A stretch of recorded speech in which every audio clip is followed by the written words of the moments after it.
পূর্ব লন্ডনের Brady art সেন্টারে গত ১৭ মে অনুষ্ঠিত হল সাহিত্যিক মাহফুজা রহমানের দুটি নতুন কাব্যগ্রন্থ নতুন এক বৈরাগী আমি এবং ছি ছি এর প্রকাশনা উৎসব।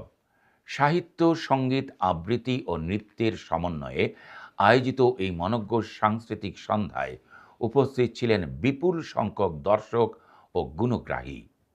অনুষ্ঠানের শুরুতেই মোমবাতি প্রজ্বলনের মাধ্যমে আবৃত্তি করা হয় মাহফুজা রহমানের লেখা কবিতা আলোয় আলোয় যাক বিশ্বভরে, প্রদীপ জালো সব ঘরে ঘরে।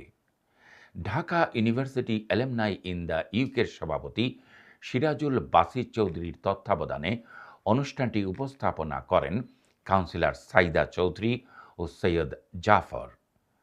বাংলাদেশ টেলিভিশনের নিবন্ধিত গীতিকার মাহফুজা রহমান দীর্ঘদিন ধরে সাহিত্য, গান, নাটক ও সংস্কৃতির সঙ্গে সম্পৃক্ত।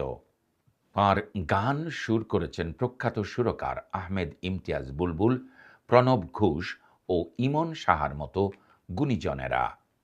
অনুষ্ঠানে তাঁর লেখা গান পরিবেশন করেন বিশিষ্ট সঙ্গীত শিল্পী সামিনা চৌধুরী সহ দেশ বিদেশের একাধিক শিল্পী। অনুষ্ঠানে বক্তারা বলেন, মাহফুজা রহমানের কবিতায় দেশপ্রেম, মানবতা, প্রেম বিরহের পাশাপাশি সমাজের বৈষম্য ও অবিচারের প্রতিবাদ শক্তভাবে উঠে এসেছে।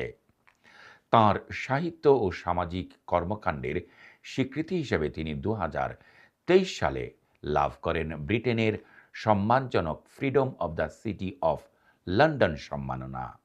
অনুষ্ঠানে উপস্থিত ছিলেন বীর মুক্তিযোদ্ধা, সাংস্কৃতিক ব্যক্তিত্ব, কমিউনিটি নেতা ও বিভিন্ন সংগঠনের প্রতিনিধিরা। সবশেষে অতিথিদের ধন্যবাদ জানিয়ে অনুষ্ঠানের সমাপ্তি ঘোষণা করেন মাহফুজা রহমান। আয়োজকদের প্রত্যাশা, ভবিষ্যতেও তার নতুন সৃষ্টি পাঠক ও শ্রোতাদের মুগ্ধ করবে।